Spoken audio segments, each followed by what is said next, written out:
Hello friends, Umiya ફૂડમાં તમારું સ્વાગત છે। તો આજે આપણે કેરીના રસ સાથે ખાઈ શકાય એવો પાપડમાંથી સરસ નાસ્તો બનાવીશું। એટલો ટેસ્ટી લાગે છે કે આપણે ઉનાળામાં કેરીના રસ સાથે સરસ લાગે છે। તો મેં અડદના પાપડ લીધા છે। તો પહેલાં આપણે એની અંદર ઉમેરવાનું ફ્રેશ સાલસા બનાવીશું। તો સાલસા સાથે અડદના પાપડ સરસ લાગે છે। તો આપણે પહેલાં સાલસા બનાવીશું। તો આપણે આ રીતની એક કટર લઈશું। એમાં મેં કાંદાને થોડો રફલી કટ કરી લીધો છે, એ આપણે એડ કરી દઈશું। એક કાંદો લીધો છે, એ જ રીતે એક ટામેટું લીધું છે, એને પણ આપણે આ રીતે મોટા ટુકડામાં કટ કરી લીધું છે। હવે એમાં થોડા દાણા એડ કરીશું। તમે આખા દાણા હોય તો એ પણ લઈ શકો, પણ મારા કટ કરેલા છે તો મેં કટ કરેલા લીધા છે। હવે એને આપણે ગ્રાઇન્ડર કરી લઈશું અને સરસ ક્રશ કરી લઈશું। આ રીતે આપણે આ રીતે ક્રશ કરી લઈશું। સરસ ક્રશ થઈ જાય છે। આ રીતે આપણે કટરમાં ક્રશ કરીએ છીએ। તો હવે આપણે ખોલીને જોઈશું તો સરસ ક્રશ થઈ ગયું છે। તો હવે એમાં આપણે મસાલા કરીશું। તો આપણે ચપટી મીઠું એડ કરીશું। પાપડમાં તો મીઠું હોય છે એટલે આપણે ખાલી આ સાલસાના ભાગનું જ મીઠું એડ કરીશું। હવે એમાં આપણે ઓરેગાનો નાખીશું।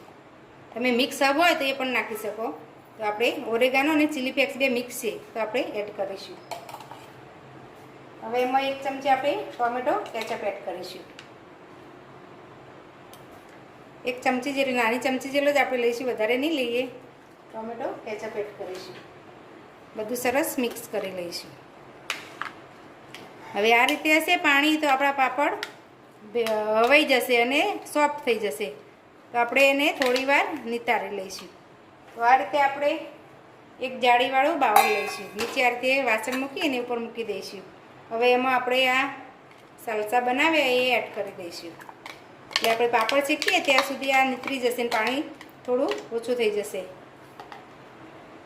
આપણે આ રીતે થોડી વાર મૂકી દઈશું। હવે આપણે પાપડને શેકી લઈશું। હું આ રીતે ડાયરેક્ટ ગેસ પર જ શેકું છું। જો તમે તવીમાં થોડું ઘી એડ કરી અને શેકવું હોય તો એ રીતે પણ શેકી શકાય, પણ આ રીતે ફટાફટ શેકાઈ જાય છે। આ રીતે ધીમા ગેસ પર આપણે પાપડને શેકી લઈશું।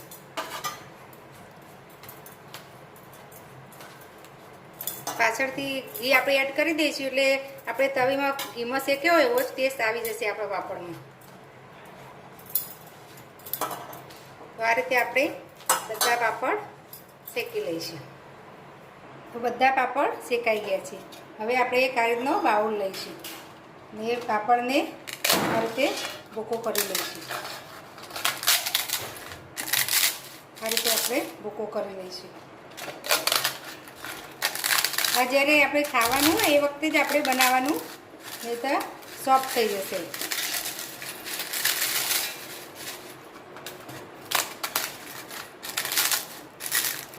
તો પાપડનો ભૂકો થઈ ગયો છે। હવે એમાં આપણે ઘી એડ કરીશું। અડદના પાપડ હોય છે એમાં ઘીનો ટેસ્ટ સરસ લાગે છે। તમે ઘીની જગ્યાએ બટર હોય તો બટર પણ લઈ શકો।